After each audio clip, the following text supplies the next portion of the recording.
السلام علیکم ورحمۃ اللہ وبرکاتہ۔ نماز میں ایک ایسا عمل جسے ہزاروں نہیں بلکہ لاکھوں مسلمان کرتے ہیں، لیکن کیا واقعی نبی کریم صلی اللہ علیہ وسلم نے بھی ایسا کیا تھا، یا یہ صرف ایک مشہور بات ہے؟ مثلا جب نماز میں سورہ اعلیٰ یا کوئی بھی آیت پڑھی جاتی ہے، جیسے سبح اسم ربک الاعلیٰ، تو کیا سبحان ربی الاعلیٰ کہنا سنت ہے؟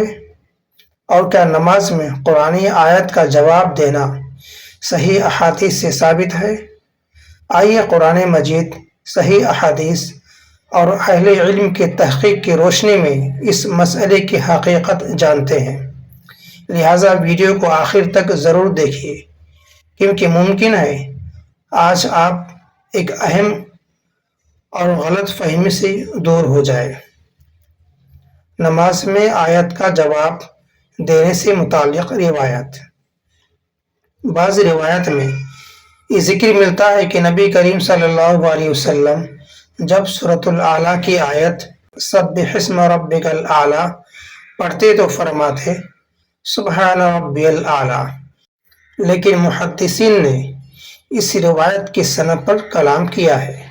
اس روایت میں ابو اسحاق السبیعی کے اختلاط کی وجہ سے اسے ضعیف قرار دیا گیا ہے، اس لیے اس سے نماز میں یہ عمل سنت سے ثابت نہیں ہوتا۔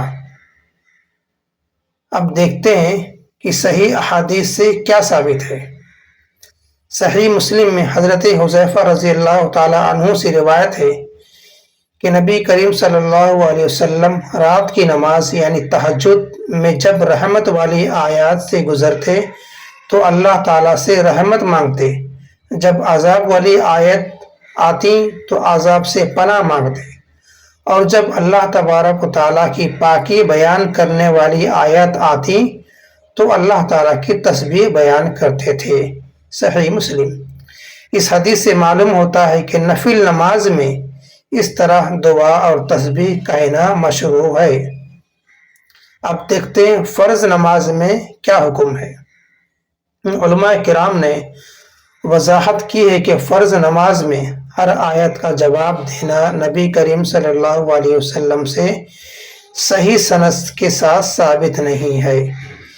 اسی لیے فرض نماز میں امام ہو یا مقتدی، قرآن کی آیت کی تلاوت اسی طریقے سے مکمل کرنی چاہیے جس طرح نبی کریم صلی اللہ علیہ وسلم اور صحابہ کرام عنہم سے ثابت ہے۔ اہل علم کی رائے۔ بہت سے محدثین اور فقہا نے وضاحت کی ہے سورہ اعلیٰ کے مذکورہ روایت ضعیف ہے، اس لیے اسے سنت قرار نہیں دیا جا سکتا۔ البتہ صحیح مسلم کی حدیث کی بنیاد پر نفل نماز میں رحمت، عذاب اور تسبیح والی آیات پر مناسب دعا یا تسبیح کرنا جائز ہے۔ اگر آپ کو یہ ویڈیو فائدہ مند لگی ہو، اسے دوسروں تک ضرور پہنچائیں، کیونکہ ہو سکتا ہے کہ آپ کے ذریعے کسی تک صحیح معلومات پہنچ جائے۔